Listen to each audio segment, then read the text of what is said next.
What's up, rock stars? So today I am coming to you barefaced because today is my least favorite day in the world. It is brush washing day, and I am actually going to take you through how I wash my brushes and how I like to do things. We are here in my kitchen, which is horribly messy. I apologize. But this is where I actually wash my brushes every time I wash them, and I figured this video would just be more authentic in the kitchen where I usually do my work. So for washing brushes, what I use is the BeautyBlender Solid Cleanser. It looks like this. This one is almost out and is really dirty because I've used it forever. And then the other thing that I use to clean my brushes is a Sigma spa glove. This is completely unnecessary. You don't need a glove. You don't need, fancy brush cleaner like this either. You can just use dish soap and olive oil, and that will be just fine. I, however, feel like it takes too long using the dish soap and the olive oil because it does get so sudsy. So I just prefer wasting money in a sense on the other stuff. And then the other thing that I use is this Sigma Dry and Shape. You open it up and it looks just like this, and you fit all of your brushes in here, and then you set it upside down like so, and it will help your brushes dry a lot faster. I don't know if it dries them faster than without this. I just like this because then I know my brushes are all standing upside down, so they excess water doesn't ruin my brushes. And then for cleaning my beauty blenders, what I do is I just take a little bowl just like this and fill it with really hot soapy water. I use just the hand soap from my sink, and I let them sit in there so that all of the foundation rehydrates, and then I will wash them at the very end after I've done all of my other brushes. Now today I am going to be adding one extra step that I don't add every time I wash my brushes. I usually do this only about once a month, and that is dipping them in alcohol once I have washed them with the blender cleanser. I do this about once a month just to make sure that bacteria is not continuing to grow in my brushes. I use all of my brushes on myself. However, I do use them on my mom and my best friend every once in a while too. Always clean, and I always use alcohol before and after I use them on myself or them, and back and forth. But I like it because I know my brushes are getting clean. It is really, really harsh on your brushes though, so that's why I only do it about once a month. So without further ado, let's get started washing some brushes.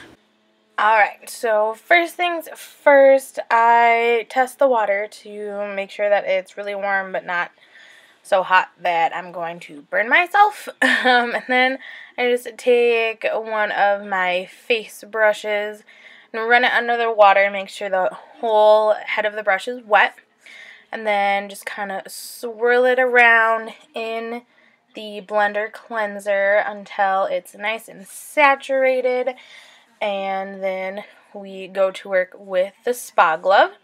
We get it a little wet and just kind of buff the brush against the wash section of the spa glove. There's 3 sections to this: wash, rinse, and refine. I don't know really what the refine one does, but that's okay.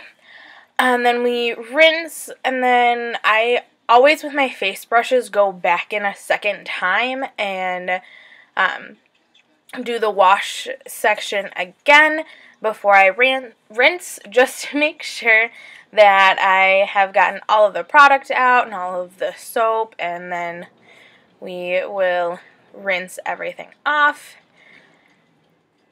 And then use the refined texture. I really just use it to get excess water out. And then what I'll do is I'll squeeze out more of the water with the glove on. And since we are using the alcohol today, we're just going to dip in a little bit, not too heavily, and then just kind of wring it out a little bit. With my face brushes, I'll rinse them a little bit more, again with the water, just to make sure that there isn't a bunch of alcohol left over in the brush. And then I take the Sigma Dry and Shape and place the brush inside. And you want to find the snuggest fit possible so that it will wring out as much of the excess water as possible and reshape the brush. And then I just set it over there. And then I just do the same thing with all of my other face brushes. And we'll just go through this process really quick so you can see. The whole process with all of my brushes takes about an hour, depending on if I need to sanitize them with the alcohol or not. But yeah, it's quite a process, we'll just say that.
Okay, and then I usually do all of my face brushes first and then go in with my eye brushes. Since eye brushes are smaller, I usually do them 2 or 3 at a time just to attempt to save myself some time, even though it really doesn't save me a lot of time.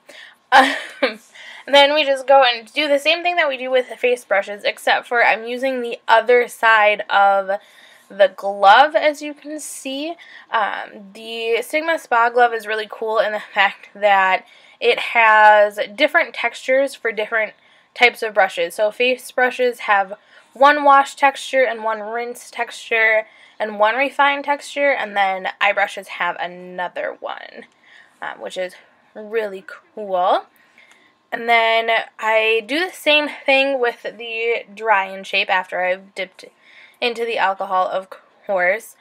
But these ones I'll tend to double up in the little slots because they are smaller and you do want to have a snug fit. If you don't have a snug fit, it won't wring out the excess water and it won't reshape the brush. It just kind of hangs out in there. So I'll do more than one in the Dry and Shape for those.